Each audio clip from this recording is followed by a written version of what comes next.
Good morning, praise the lord. ઈશ્વરનો આભાર માનતા આવો પ્રભુનું વચન જોઈએ. માણસ પોતાના મુખના શબ્દોથી સંતોષ પામશે અને માણસના હાથોના કામનું ફળ તેને પાછું આપવામાં આવશે. નીતિવચનોનું પુસ્તક તેનો 12મો અધ્યાય અને 14મી કલમ. આજનો વિચાર.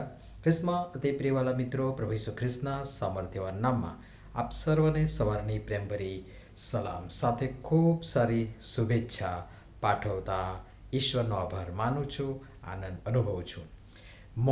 મોઢું, જીભ, હોઠોની આ શ્રેણીમાં પ્રભુ એક પછી એક ખૂબ સુંદર વચનો પૂરા પાડી રહ્યા છે અને સાથે સાથે વિચારો પણ આપી રહ્યા છે, માટે પ્રભુનો આભાર માનું છું.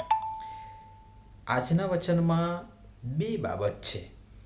પહેલી, માણસના મુખના શબ્દોથી સંતોષ, અને બીજી બાબત, માણસના હાથોના કામનું ફળ. મુખની સાથે હવે હાથ પણ જોડાય છે. કહ્યું છે ને કે કોઈકના હાથ બહુ ચાલે છે, તો કોઈકનું મોં અથવા તો મોઢું બહુ ચાલે છે, અને કોઈકના તો બંને ચાલે છે. પણ બંનેનું પરિણામ ફળ મળશે. મુખના શબ્દોથી સંતોષ મળશે, જ્યારે હાથના કામનું ફળ તેને પાછું આપવામાં આવશે. 12મા અધ્યાયની 6મી કલમનો પ્રથમ ભાગ જો તમે જોશો તો ત્યાં જણાવે છે કે દુષ્ટના શબ્દો છાનો રક્તપાત કરવા વિશે હોય છે. અને એની સાથે સાથે બીજો ભાગ પણ જોઈ લઈએ તો ત્યાં જણાવે છે કે પણ પ્રામાણિક માણસોનું મોં તેમને બચાવશે.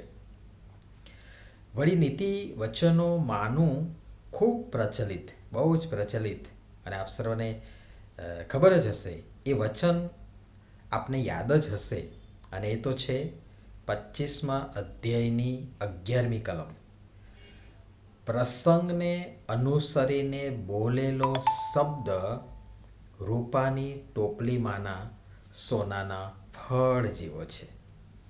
પ્રસંગને અનુસરીને બોલેલો શબ્દ રૂપાની ટોપલીમાંના સોનાના ફળ જેવો છે. આપણે શું બોલીએ છીએ, ક્યાં બોલીએ છીએ, કેવું બોલીએ છીએ અને કોની આગળ બોલીએ છીએ, એના પર એની ગુણવત્તાનું અને એ દ્વારા જે તે વ્યક્તિની માનસિકતા, સમજ અથવા ગેરસમજ, ગંભીરતા, સ્થિરતા, તેનું ધૈર્ય અને તેની નમ્રતાના તથા શિસ્ત અને સંસ્કારની એ માપદંડની પણ ખબર પડી જાય છે. વચન બહુ સ્પષ્ટ કહે છે કે માણસના મુખના શબ્દોથી સંતોષ, માણસ પોતાના મુખના શબ્દોથી સંતોષ પામશે. હા, પોતે તો સંતોષ પામશે જ પામશે, કિંતુ એ શબ્દો સાંભળનારને પણ સંતોષ પ્રદાન કરશે. હવે વિચારવાનું એ છે કે શું ખરેખર મારા પોતાના બોલેલા શબ્દોથી હું સંતોષ પામું છું? કેમ કે ઘણીવાર આપણા પોતાના બોલેલા અથવા બોલાયેલા શબ્દો પર આપણને પોતાને અફસોસ થાય છે. શરમ, ક્ષોભ, સંકોચ અનુભવાય છે, અને તેથી સમજી વિચારીને બોલવું, જેથી પાછળથી પસ્તાવાનો વારો ન આવે.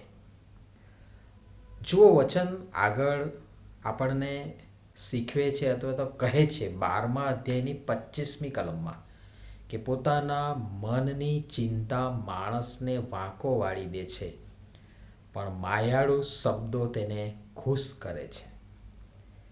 હા, માણસના શબ્દોના તરવાર જેવા ઘા, જે અત્યાર સુધી આપણે ઘણું જોઈ ચૂક્યા છે, અને વળી માણસની એનાથી ઉપજતી અને મળતી ચિંતા તેને વાંકો વાળી દે છે, તેનો દાટ વાળી દે છે.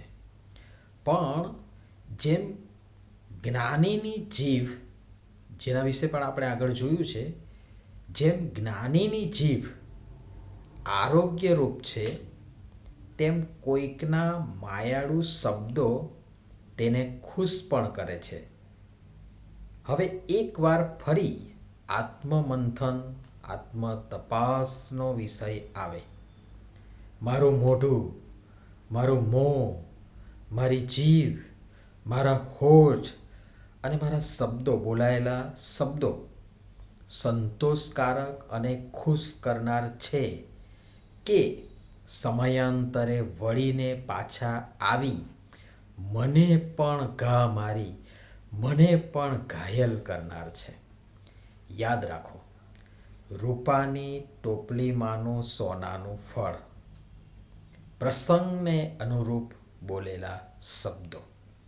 પ્રભુ આ બધી બાબતો સમજવા પણ સર્વની સહાય તથા મદદ કરો. નમીએ પ્રાર્થના કરીએ. પ્રેમાળ પિતા, અમારા મોં, મોઢા, જીભ, હોઠો દ્વારા હંમેશા સત્ય, સારું, સર્જનાત્મક, રચનાત્મક, ભલું અને સર્વના માટે આશીર્વાદ જ ઉછરે, સાપ કદી નહીં. વળી પ્રસંગને અનુરૂપ શબ્દો બોલવા તથા તે દ્વારા ન કેવળ અમને પોતાને પણ સર્વને સંતોષ પ્રદાન કરનારા શબ્દો બોલવા કૃપા કરીને અમારી સર્વની તમે સહાય તથા મદદ કરો. પ્રભુ ઈસુના નામમાં આમીન. ધન્યવાદ.